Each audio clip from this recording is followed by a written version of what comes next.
किसान साथियों, आज इस कार्यक्रम में हमारे बीच हैं 26 वर्षीय शुभम राणा, जो कि शमशेरगढ़ से हमारे बीच आए हैं और एक बहुत ही महत्वपूर्ण विषय पर हम आज बातचीत करेंगे। मौन पालन स्वरोजगार का महत्वपूर्ण साधन। शुभम, कार्यक्रम में आपका बहुत बहुत स्वागत है। नमस्ते सर। शुभम जी, मौन पालन की बात हम बाद में करेंगे, पहले बताइए कि मूल रूप से आप कहाँ से हैं? सर, देहरादून में शमशेरगढ़ गांव है, वहाँ पर से मैं हूँ। मूल रूप से अगर मैं बात करूँ, मैं कर्णप्रयाग चमोली जिला नागनाथ पोखरी से मैं हूँ। जी, आप एक आइकन के रूप में जाने जाते हैं मौन पालन के रूप में, और एक बहुत ही सफल युवा के रूप में आप सामने आए हैं। तो ये मौन पालन ही क्यों चुना आपने? कब आपके मस्तिष्क में ये आया कि मौन पालन को स्वरोजगार का एक जरिया बनाया जाए? सर, हमारे पहाड़ों में एक बहुत अच्छी परंपरा है। जब भी हम लोग गांव में घर बनाते थे तो एक छोटा सा घर मधुमक्खियों के लिए बनाते थे, ताकि उसमें मधुमक्खियां रह पाए और हम साथ ही साथ शहद भी ले पाए। तो धीरे धीरे करके हमारे गांव में भी ये मेरे दादाजी किया करते थे। और ऐसे ही जब मैं देहरादून आया, यहाँ पर भी मैंने आसपास देखा कुछ साइंटिफिक तरीके से बी कीपिंग की जा रही है, बॉक्सेस के साथ में। गांव में जो होती थी वॉल हाइव, जिन्हें खदरा या जलोटे या घरू बोला जाता है अलग अलग भाषा में, यहाँ पर मैंने कुछ अलग तरीके से उसको देखा। अलग तरीके की मधुमक्खियाँ जिसका प्रोडक्शन बहुत ज़्यादा है, अलग अलग तरीके का हम उससे बाई प्रोडक्ट्स ले सकते हैं, या कि अन्य जो उनसे मधुमक्खियों से मिलता है साथ वो ले सकते हैं। तो ऐसे ही मेरा एग्रीकल्चर मेरा विषय रहा है। तो फर्स्ट ईयर में ही मेरे बगल में भैया थे, तो उनसे ही मैंने देखा। फिर धीरे धीरे करके मैंने कहा यार, खादी ग्राम उद्योग इस फील्ड में काफ़ी आगे है, मौन पालन की फील्ड में। तो मैंने वहाँ से ट्रेनिंग लेना चाहा। तो 5-7 दिन की ट्रेनिंग थी। वहाँ से जब मैंने ट्रेनिंग लिया, वहाँ पर डॉक्टर चंद्र प्रकाश भट्ट जी, जो कि मैं समझता हूँ हिडन हीरोज़ में से एक हैं मौन पालन की फील्ड में, ऑल ओवर इंडिया की अगर मैं बात करूँ। तो उनका पढ़ाने का तरीका मेरे को इतना अट्रैक्ट किया मधुमक्खी मौन पालन की फील्ड में, और फिर मैंने धीरे धीरे करके और जानने की कोशिश करी। ऐसे ही खादी ग्राम उद्योग द्वारा मुझे central bee research and training institute Pune भेजा गया। वहाँ पर मैंने 1-1.5 महीने वहाँ पर मास्टर ट्रेनर का सर्टिफिकेशन लिया और बहुत कुछ जाना इस फील्ड में। उसके तुरंत बाद मुझे एक कंपनी से ऑफ़र मिला, अहमदाबाद कंपनी से ऑफ़र मिला मधुमक्खी की फील्ड में ही। मैंने वहाँ पर 1.5 साल 2 साल काम किया, और फिर मैंने सर ये सोचा कि पहाड़ों में इतनी मधुमक्खियाँ हैं, इतने घरों हैं, इतनी सारी चीज़ें हैं, इतने सारा विषय है काम करने लायक योग्य, तो मैं यहाँ क्या कर रहा हूँ? मैं गांव क्यों नहीं जा रहा हूँ? वहाँ पर क्यों ये मधुमक्खी, जब मुझे मधुमक्खी के फील्ड में काम करना है तो पहाड़ों से अच्छी जगह कहाँ है? और अपने देहरादून प्लेन्स की बात करो, देहरादून से लेकर हरिद्वार, ऋषिकेश, फिर यहाँ से चमोली अगर रीजन में चले गए तो वहाँ अलग तरीके की मधुमक्खियाँ। तो ऐसे करके मेरा इस फील्ड में अभी तक का सफ़र रहा है, विषय रहा है, जिसमें मेरे को इंटरेस्ट जिस चीज़ ने जगाया है वो है मधुमक्खियाँ और इससे मिलने वाले रोजगार, चाहे शहद के मामले में हो, चाहे मोम के मामले में हो, किसी भी चीज़। जो कोरोना काल था, इसमें बहुत सारे युवा घरों में आए, तो वो जो अवधि थी, वो जो समय था, उस दौरान आपका क्या एक्सपीरियंस रहा? सर, जो मैंने बात करी अभी जॉब छोड़ने की, वो मैंने कोरोना काल में ही छोड़ी और ख़ुद से छोड़ी, क्योंकि मुझे दिखा कुछ आगे कर सकते हैं इसमें फील्ड में, तो इस वजह से मैंने जॉब छोड़ी। कोरोना काल की मैं अगर बात करूँ, मेरे लिए बहुत, वैसे बात करूँ हेल्थ वाइज बात करूँ तो काफ़ी नुकसान हुआ है हर किसी को, लेकिन अगर मैं वैसे बिज़नेस पॉइंट ऑफ व्यू से बात करूँ तो मेरे लिए काफ़ी अच्छा रहा, क्योंकि कोरोना काल में शहद काफ़ी लोगों ने कंज्यूम करना स्टार्ट किया, और मैंने इस टॉपिक को ही अपना एक सोचा कि यार अगर लोगों को इस चीज़ की ज़रूरत है, क्यों ना मैं लोगों तक वो चीज़ सही क्वालिटी और सही चीज़ पहुँचाऊँ। तो यहाँ पर मुझे एक बूस्ट मिला, एक आगे जाने का मुझे मिला कि यार मैं कर सकता हूँ इस फील्ड में आगे, और काफ़ी लोगों ने क्वालिटी को देखते हुए काफ़ी लोगों ने मंगवाया भी शायद, और धीरे धीरे करके मेरा जो बिज़नेस है अभी धीरे धीरे करके वहीं से ग्रो हुआ। तो मेरे लिए काफ़ी अच्छा रहा इस चीज़ के विषय में। बहुत सारे युवा इस क्षेत्र में आना चाहते हैं और आज वो आपको सुन रहे हैं, तो बताइए कि सबसे जो न्यूनतम आवश्यकता क्या है इसके लिए? सबसे पहले तो मैं यही बोलना चाहूँगा कि आप लोगों को जब भी आप कोई काम स्टार्ट करें तो ट्रेनिंग ज़रूर ले लें। आप अगर ट्रेनिंग नहीं लेते हैं या किसी नॉलेजेबल लोगों को, अगर लोगों से आप पूछते विचार नहीं करते हैं, तो आप अपना समय तो व्यर्थ करेंगे ही, साथ ही साथ मधुमक्खियों को भी हानि पहुंचाएंगे, जो कि बहुत गलत चीज़ है। थोड़ा सा ही सही एटलीस्ट इतना ज्ञान ले लें कि यार मधुमक्खी को हैंडल कैसे करें, चलो जो गांव बचपन में है, बचपन से करता आ रहे हैं, वो अलग चीज़ होगी। जो नए नए जिनको कुछ मालूम नहीं है, थोड़ा सा रिसर्च करें। आजकल सर यूट्यूब है, मैंने भी यूट्यूब में बहुत सारी चीज़ें देखी कैसे हैंडल क्या करें, फिर प्रैक्टिकल में तब गया। तो थोड़ा सा 5-7 दिन जो भी है, ज़्यादा नहीं होता है, बहुत कम होता है। तो आप ये करें, इसी के बाद आप स्टार्ट करें, और ना कि ऐसे बिल्कुल आपने 5 दिन की ट्रेनिंग के बाद आपने 200 डब्बे 300 डब्बे लगा लिए। अगर मेरा पर्सनल ओपिनियन है कि आप 10-15 बॉक्सेस से स्टार्ट करें। अगर मैं साइंटिफिक बी कीपिंग की बात करूं, तो वहाँ से आप स्टार्ट करके 1 साल पूरा आप ऑब्जर्वेशन करें, ऑब्जर्व करें कि मधुमक्खियाँ करती क्या है एक्चुअल में, खाना कहाँ से ले, नेक्टर कहाँ से, उनकी जो जिस टाइम पे शहद नहीं होता है, जिस टाइम पे अमृत नहीं होता है फूलों में, तो उस टाइम पे क्या मधुमक्खियों को खिलाएं, बीमारियों के टाइम पे क्या मधुमक्खियों को खिलाएं। तो ये सब चीज़ें जानने के बाद एक थोड़ा सा स्टार्ट करें। कितनी जगह, कितनी स्पेस की आवश्यकता होगी, क्योंकि आपने कहा कि बहुत कम बॉक्सेस से भी शुरू कर सकते हैं। मौन पालन के लिए सर कोई जगह नहीं चाहिए। ये मौन पालन के जो बॉक्सेस है वो बाउंड्रीज में भी हम लोग रख सकते हैं, तो इसका मतलब कोई जगह की ज़रूरत ही नहीं है। जिसको करना होता है, अभी किसान भाई लोग जो है किसी भी खेत में, जैसे मान के चलो लीची का बगीचा है, तो अगर वहाँ मधुमक्खियों का बॉक्सेस हम उस बगीचे में रख लें, तो आप लगा लीजिए 30% यील्ड बढ़ जाती है, मतलब उसकी जो प्रोडक्शन है वो बढ़ जाता है 30%। तो किसान भाई लोग खुद ही बोलते हैं, आमंत्रित करते हैं कि यार पॉलिनेशन के लिए हमारे यहाँ बॉक्सेस रखो। तो उनको बदले में क्या बताए, कुछ शहद दे देते हैं हम लोग। तो मधुमक्खी पालने के लिए कोई आवश्यकता नहीं है कि ज़मीन लेना ज़रूरी है, आप घर में भी आराम से छत में रह के कर सकते हैं। जी, अब हम बात करेंगे कि जैसे आपने कहा कि ट्रेनिंग बहुत ज़रूरी है, ट्रेनिंग के बाद क्या इसके लिए धनराशि की आवश्यकता भी हुई, कोई रोज़गार क्योंकि आदमी करना चाहता है तो एक मन में रहता है कि कितनी धनराशि की आवश्यकता होगी, कितना इन्वेस्ट हमें करना पड़ेगा। सर अगर मैं बात करूं 10 डब्बों की, तो गवर्नमेंट काफ़ी ध्यान दे रही है इस चीज़ में, चाहे वो हॉर्टिकल्चर डिपार्टमेंट हो, चाहे वो खादी ग्राम उद्योग हो। खादी ग्राम उद्योग भी ट्रेनिंग के बाद 10 बॉक्सेस सब्सिडाइज रेट में देता है, 80% सब्सिडी होता है। तो मुझे नहीं लगता कि यार 10,000 से भी आप आराम से स्टार्ट कर सकते हैं, आराम से 10-20 बॉक्सेस लेके। तो उससे ही काफ़ी अच्छा आपका, क्योंकि इस फील्ड में क्या होता है कि आप 10 बॉक्सेस लो और 10 को हम 40 भी बना सकते हैं। एक मधुमक्खी की कॉलोनी को हम 2 में डिवाइड कर सकते हैं, तो बहुत आसान है डिवाइड करना भी। तो मधुमक्खियों का प्राइस तो एक बार ही लेना है, फिर उसके बाद डिवाइड करते रहना है। जी, अब जैसे किसी ने 10 बॉक्स ले लिए और ट्रेनिंग भी ले ली है, तो थोड़ा बताएं कि किस तरह से ये व्यवसाय आगे बढ़ेगा। धीरे धीरे करके सर, ट्रेनिंग लेने के बाद अब मैं अगर एक छोटी सी बात करूं, अभी तक जितने भी हमारे आसपास लोग हैं, 70% मैं ये पर्सनली मान के चलता हूँ कि शहद की वजह से ही मधुमक्खियों को जानते हैं। ऐसे ही है जी, मधुमक्खियों का मेन काम नहीं पता, किसी को कार्य नहीं पता क्या है, पॉलिनेशन। आज हिमाचल में भी गवर्नमेंट पैसे देती है मधुमक्खी पालकों को पर बॉक्स के हिसाब से कि आप आइए और डब्बे रखें सेब के बगीचों में। तो वो कहीं ना कहीं आप एक रोजगार का माध्यम भी है, शहद की वजह से नहीं, पॉलिनेशन की वजह से, पहला। दूसरा, शहद को हम साइड रखते हैं सर एक बारी। शहद के अलावा हमको मधुमक्खियों से क्या मिलता है?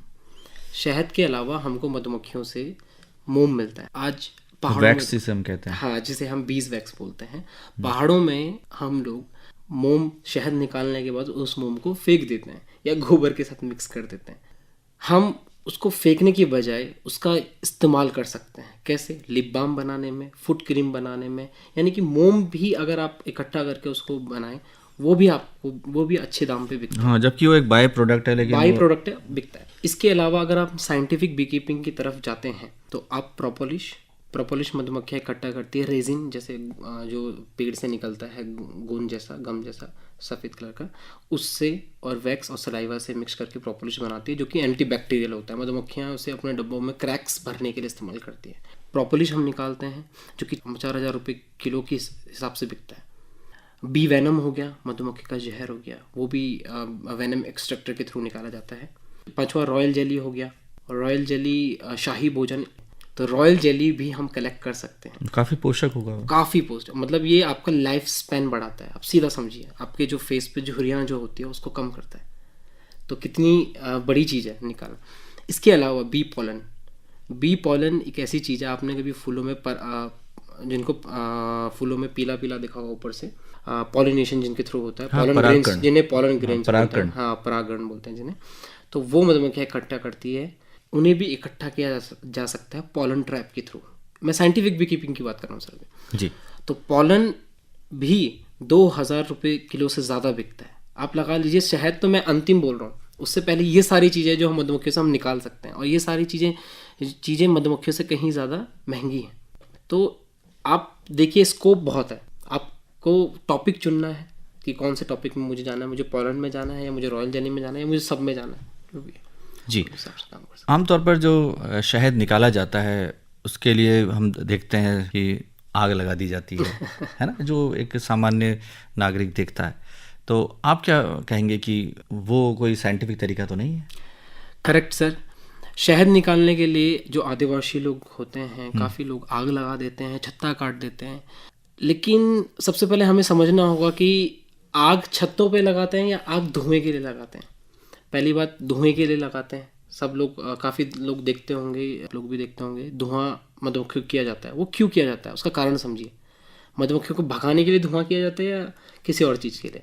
तो मधुमक्खियों के अलार्म सेंस होता है। जब भी उनके कोई छत्ते में आता है, कोई दुश्मन आता है, तो वो एक दूसरे को अलार्म के थ्रू एक दूसरे को बताते हैं दुश्मन आ गया। तो ऐसे ही धुआं देने से अलार्म सेंस काम करना बंद कर देते हैं, इसलिए मधुमक्खियाँ काटती नहीं है। तो कभी भी आप देखिएगा धुआं इसीलिए लगाया जाता है। दूसरी चीज़, जो छत्ता काटा जाता है पूरा का पूरा, वो मैं बहुत गलत मानता हूँ। आप शहद निकाल रहे हो तो आप तरीके से निकालिए, उनका छत्ता भी डिस्ट्रॉय ना करिए। आप अगर शहद निकालते हैं तो आप बीच वाले पोर्शन से शहद निकालें, साइड वाला पोर्शन रहने दीजिए, ताकि छत्ता भी अटका रहे, आपके लिए भी शहद मिल जाए, उनके लिए भी थोड़ा बहुत शहद रहे। तो हमको अपना स्वार्थी ना होके उनके बारे में भी सोचना है थोड़ा। जी। तो आमतौर पर एक छत्ते से कितना शहद निकल जाता है शुभम जी? सर 5 तरीके की मधुमक्खियाँ होती है। 5 तरीके की मधुमक्खियों में अलग अलग हिसाब किताब होता है। साइंटिफिक बी कीपिंग की अगर मैं बात कर रहा हूँ यहाँ पर, तो एपिस मेलिफेरा, यूरोपियन बी भी बोलते हैं उसे, उससे हम लगभग औसतन, मैंने जो खुद निकाला है 30 किलो तक मैंने खुद एक डब्बे से निकाला है। दूसरा, जो मधुमक्खी जो पेड़ों में रहती है उनको एपिस डॉर्साटा जंगली मधुमक्खियाँ बोलते हैं, उससे भी 100-150 किलो एक छत्ते से निकल सकता है। बाकी हमारे जो गढ़वाल में, खदरों में जो रहती है, वॉल हाइव में, जलोटों में, घरों में जो रहती है, उससे हम दीवार से 2 किलो 2.5 किलो तक निकाल सकते हैं। अगर उसी मधुमक्खियों को साइंटिफिक बी कीपिंग तरीके से करें तो हम 15 किलो 10-15 किलो आराम से निकाल सकते हैं उसी डब्बे से। तो मांग बहुत है सर, मांग बहुत है, स्कोप बहुत है। गढ़वाल में कौन कर रहा है? कोई नहीं कर रहा। साइंटिफिक बी कीपिंग बहुत कम लोग कर रहे हैं, स्कोप बहुत है। तो शुभम जी, अब जानना चाहेंगे आपसे कि इसकी जो मार्केटिंग है वो किस तरह से आप लोग करते हैं? सर, पहली बात तो जो यूथ है, आज का यूथ, आज की जनरेशन किस मोड में जा रही है, किस तरफ जा रही है, सोशल मीडिया की तरफ, है ना। आज का ट्रेंड क्या है आपको समझना पड़ेगा। वो चाहे हमारे गांव में जो लोग रह रहे हैं, चाहे वो जो थोड़ा एजिड लोग हैं, उनको इस हिसाब से चलना पड़ेगा कि आज चल क्या रहा है। अगर आज में आप लोग चलोगे तो आप कहीं ना कहीं मार्केटिंग अपनी उस लेवल पे कर पाओगे कि सोशल मीडिया हमारा सबसे मेन रहा है।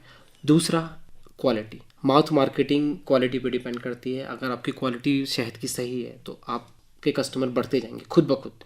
जी। शुभम जी, आम तौर पर मधुमक्खियों से डर लगता है, एक आम व्यक्ति से घबराता है कि कहीं काट ना ले, क्योंकि आप उनके साथ रहते हैं और लंबे समय से रह रहे हैं उनके साथ। तो बताएं कि उनका बेसिक नेचर क्या है मधुमक्खियों का? सर, हम ये समझते हैं कि इंसान मधुमक्खियों के लिए चोर है। हम बस शहद निकाले चोरी कर रहे हैं, सिंपल सी बात है। लेकिन कहीं ना कहीं अगर हम उन्हें पाल रहे हैं तो मधुमक्खियों के पास ये सेंस होता है कौन उनके पास गंदे तरीके से आ रहा है, सिर्फ शहद चुराने के मकसद से आ रहा है, या कौन उनको पाल रहा है। तो कहीं ना कहीं ये सेंस जो मधुमक्खियों का है काम करता है। दूसरा, हम अगर नॉलेज की बात करें, नॉलेज इज़ पावर बोलते हैं सर, तो अगर आपको नॉलेज है कि इनको शांत कैसे किया जाए तो आप किसी भी तरीके से उन मधुमक्खियों को पकड़ सकते हैं, हैंडलिंग कर सकते हैं मधुमक्खियों को। अच्छा, वहाँ जो है डिवीज़न ऑफ लेबर, जैसे श्रम का विभाजन, ये थोड़ा बताएं हमारे श्रोताओं को। ये बहुत इंटरेस्टिंग है, अपने आप में बहुत ज़्यादा इंटरेस्टिंग है। अब ये परिवार में क्या होता है, बच्चे, छोटे बच्चे तो स्कूल जाते हैं, पापा या मम्मी जॉब पे जाती है, पापा घर पे काम कर रही है, पापा जॉब पे जाते हैं, मम्मी घर पे काम कर रही है, जो भी है। तो हर किसी का अलग अलग है, कोई खाना बना रहा है, कोई कुछ कर रहा है, कोई कुछ। वैसे ही मधुमक्खियों के परिवार में भी बहुत अच्छे तरीके से है। जो नया नया अभी बच्चा आया है वो साफ सफाई का काम करेगा, अपने छत्ते में जो भी छोटा मोटा जो कूड़ा है करकर वो बाहर फेंकेगा। फिर उसके बाद धीरे धीरे बच्चा बड़ा होता है, अब नर्स का काम करता है, नर्स बीज होती है जो, तो कोई भी चोट वोट लगी है मधुमक्खियों पे उसको ठीक ठाक करके आराम से। फिर धीरे धीरे करके इसके बाद गार्ड भी, जो मधुमक्खी के छत्ते पे दीवार जो आगे गेट पे जो रहते हैं गार्ड, कि कोई दुश्मन आ गया तो सबसे पहले वो अटैक करेंगे, है ना, तो गार्ड भी। फिर उसके बाद धीरे धीरे करके गार्ड भी के बाद आपका फिर उन बच्चों को ट्रेनिंग दी जाती है अपने छत्ते के आसपास देखने की, ये इस लोकेशन पर ये डब्बा हमारा है, तो थोड़ा ट्रेनिंग दी। उसके बाद फॉर्जिंग यानी कि बाहर फूलों पे जाना और रस लेके आना, वो ट्रेनिंग दी जाती है। तो ये सारी ट्रेनिंग मधुमक्खियों को इस तरीके से इनका काम डिवाइड होता है। बहुत रोचक ढंग से आपने बताया। शुभम जी, हमारे युवा साथी जो इस समय कार्यक्रम को सुन रहे हैं और वो मौन पालन को एक स्वरोजगार का जरिया बनाना चाहते हैं जैसे आपने बनाया है, तो उनके लिए क्या संदेश है आपका? सर, मैं ये बोलना चाहूँगा, जो जनरेशन गैप अभी हुआ है बहुत अलग तरीके से। अभी पहाड़ों में क्या है, सीमेंटेड वाले मकान बन रहे हैं। हमारे दादा परदादाओं ने क्या मकान बनाया था, और जो मैंने स्टार्टिंग में बात करी थी कि हमारे वहाँ परंपरा है कि हम छोटा सा घर मधुमक्खियों के लिए भी देते हैं, क्या वो अब है? हमारे फादर, मेरे पापा या मम्मी ने ये काम किया? किसी ने मधुमक्खियों के बारे में नहीं सोचा। तो मैं ये चाहता हूँ हमारे जितना भी यूथ है इस चीज़ के बारे में ज़रूर सोचे एक बारी, कि हमने जो जनरेशन गैप है वो किस तरीके से हम फुलफ़िल करें। और 70% पॉलिनेशन अगर मैं मधुमक्खियों से बोल रहा हूँ, अगर वो 70% परागण पॉलिनेशन नहीं होगा तो हम कुछ खा पाएंगे या पी पाएंगे, या कुछ भी फल सब्जी जो भी हम खा रहे हैं आज, क्या खा पाएंगे? खुद से सवाल करना एक बार। हाँ बिल्कुल, अगर मधुमक्खियाँ ना हो तो फिर पॉलिनेशन नहीं होगा, और फिर हमारे पास ना तो अनाज होगा, ना फल, ना सब्जी, कुछ भी नहीं। तो यूथ के लिए बहुत बड़ा स्कोप है। जैसे मैंने बताया, साइंटिफिक बी कीपिंग करें और साथ ही साथ ट्रेडिशनल को भी जिंदा रखें। ऐसा नहीं कि ट्रेडिशनल को मार दिया, नहीं, ट्रेडिशनल के साथ साथ साइंटिफिक भी करें। जी शुभम जी, आज आप इस कार्यक्रम में आए और बहुत ही महत्वपूर्ण बातें आपने हमारे किसान साथियों के साथ साझा की। आकाशवाणी स्टूडियोज़ में आने के लिए आपका बहुत बहुत आभार, बहुत बहुत धन्यवाद। बहुत बहुत धन्यवाद सर।